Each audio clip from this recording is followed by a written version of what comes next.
I recently received a request from a viewer asking me exactly what it takes to pass US figure skating tests with honors and distinction. That's actually a really good question.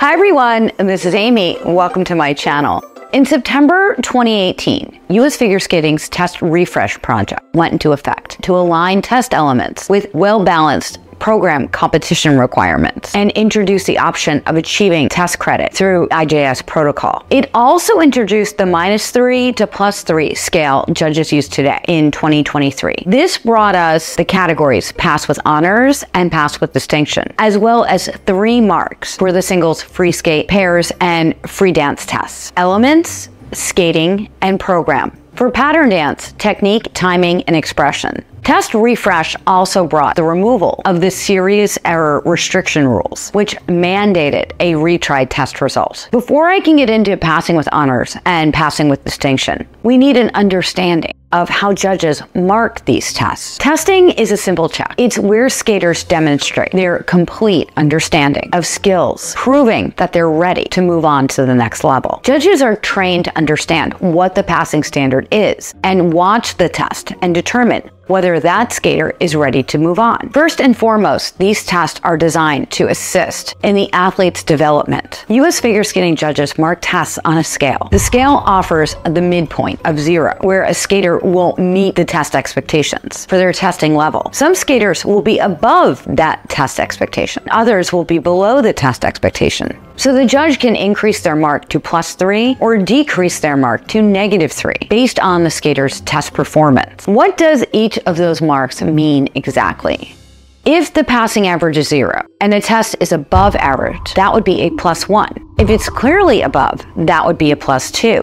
Above that, that would be a +3. A test below -1, clearly below a -2, and significantly below would be a -3. This is in no way equivalent to IJS judging, where judges award grades of execution, or GOEs, for each element. In the US figure skating test structure, the judges mark the whole composite of the test, rather than each individual element. There is also a marking equivalency between test levels, where a mark of +3 equals a 0 at one test level above. So when a judge marks a test as +3, they're communicating that the skater performed at the passing standard of one test level or above. For example, let's look at pre-juvenile moves in the field, which after July 1st, 2023 will be called standard track pre-bronze skating skills. For the first pattern, forward and backward perimeter power stroking, if the skater meets the passing average, the judge would mark a 0. For the second pattern, if the judge feels there's some quality errors on forward outside and backward inside 3 turns in the field, they may mark it as a -1. The same for the third pattern, forward inside and backward outside 3 turns in the field. If the judge feels that the skater excels in the fourth pattern, forward and backward change of edge pulls, they would provide a +1. Then for the backward circulate, if the judge feels it meets the passing average, they would mark that as a 0. For the final pattern, the 5-step mohawk sequence, if the judge feels this is clearly above average, they would give the mark of +2.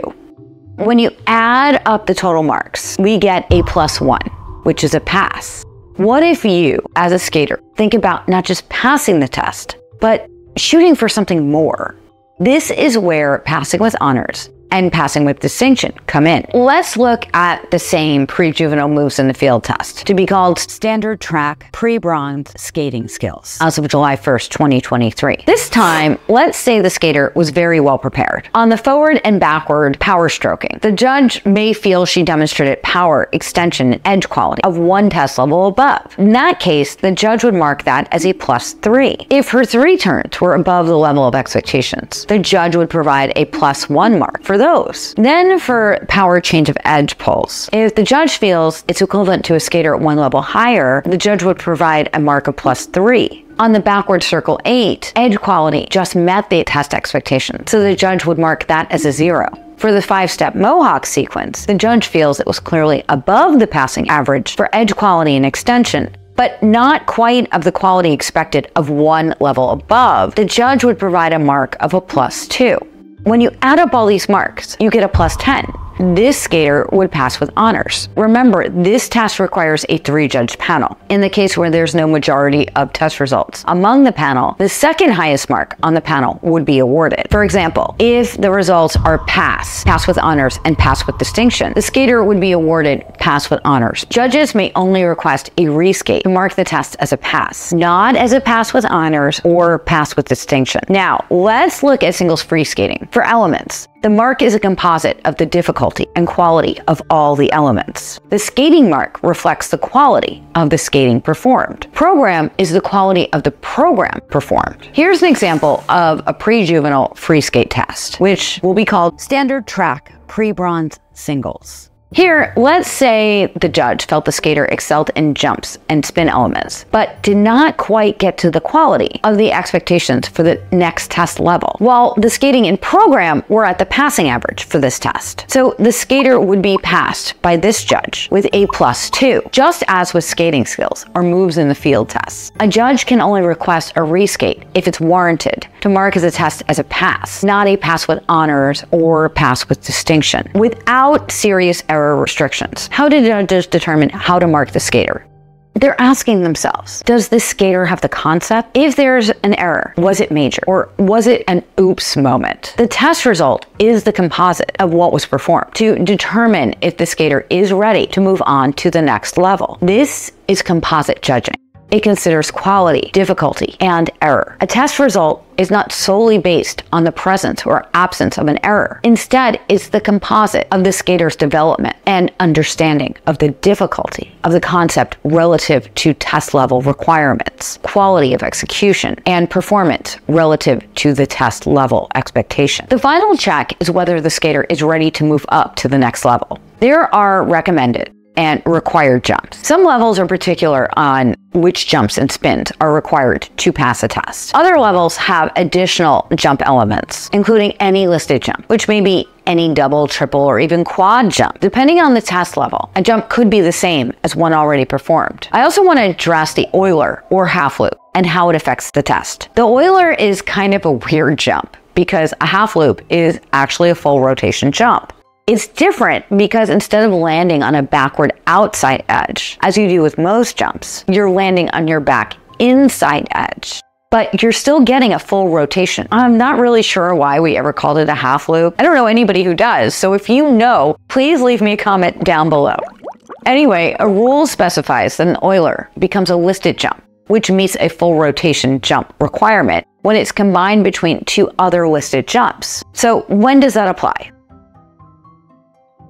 A good example of using the Euler is an Axel plus half loop plus double Salchow. In the old days, before we had IJS, we would have referred to this as a sequence. But now that Euler is considered a listed jump, and it's regarded as a 3-jump combination. So that would meet the requirement of a 3-jump combination. If you remember from my video on jumps, jump combinations and sequences are 1 jump element, just as solo or individual jumps are 1 jump element. If you missed that video, there's a link to it in the description down below. You should definitely watch that after you've watched this video. Now, let's look at the pre-juvenile free skate test form. Again, this is going to become standard track pre-bronze singles as of July 1st, 2023. The test expectations are at the top for each test level. Then you'll see the required elements and the executed column. You may think that this is for judges to score each individual element, but the executed column is actually for note-taking. Most judges will write the actual element executed there and possibly take some notes on quality. It's not for a grade of execution, as you would see in an IJS protocol. Think of it more as serving as a checklist. It's also possible that a judge won't write anything there. They're not required to. It's just there if they want to use it. For the jump elements, you can see 5 jump elements are required. At this level, the judges need to see one of those jump elements as an Axel type jump. In this particular case, that could be a waltz jump or a single Axel. Next are 3 different solo jumps with a list of the jumps permitted. Then the 2 or 3 jump combination. I want to point out that jumps may be performed as solo jumps or as part of a jump combination or sequence, but no element may count for more than 1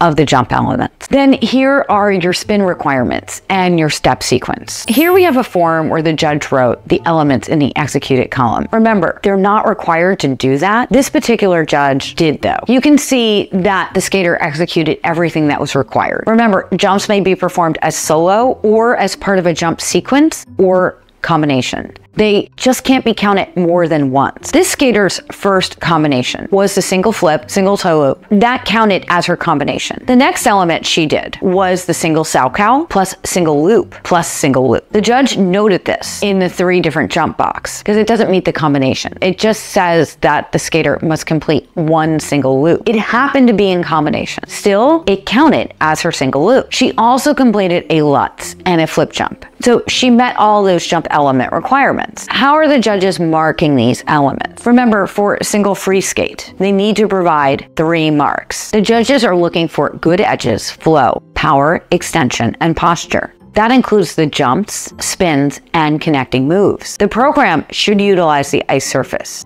and demonstrate some relationship with the music. That would identify the passing standard, or 0. The judges will typically determine the mark for your skating skills within the first few strokes. Yes, it does happen that quickly. So start your programs off with solid skating skills. For the single axel, the judge felt it was strong, as it's not required at this level because you could also do a waltz jump. The judge liked her single loop. In her first spin, the judge felt that her position was strong. The judge decides to increase her skating skills mark during the step sequence. The judge liked her jump combination and next jump. The judge also liked her final spin. This skater excelled at her elements. The judge felt that all her elements were at least 1 test level above and marked the elements as a +3. For skating, the judge notes that knee and ankle action were very good for this level, but acceleration and speed is not at a higher level. So the judge marks skating skills clearly above and provides a +2. For the program mark, the judge noted that the skater was on time with the music, but there were also a few breaks within the program to set up jump elements. The judge felt this was still above the passing average for the level and provided a +1. So when you add those marks together, the total is a 6, which is honors.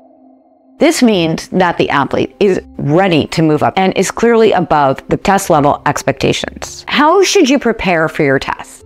Follow the path of learning the concepts, then apply the concepts to your steps and pattern. Finally, continue your development of concepts and consistency of your performance until you're ready to perform it for a test. If you were to decide to test when you're close to prepared, there's not a lot of room for error in your performance on test day. Suppose you prepare to be ready above the test level expectation. In that case, you have a buffer in case of errors and performance on test day. If you're more fully developed, the concept introduced at each test level will give you an even greater understanding of skating. You'll have the opportunity to be further recognized with the test result of pass with honors or pass with distinction. That means you're better positioned to begin your preparation for the next test level. Did this video help you understand what it means to pass with honors or pass with distinction? If so, please give this video a like and share it with somebody else you think it could help. Just post it to your social media too. I post videos every week that can help you with your skating, your fitness, your nutrition. Ultimately, live a better life. So be sure to subscribe and ring that bell so that you never miss a video. Over here, I have more videos that can help you with tests. And here's a video that YouTube thinks you might like. This is Amy. Thank you for watching. I will see you real soon. Happy skating. Bye.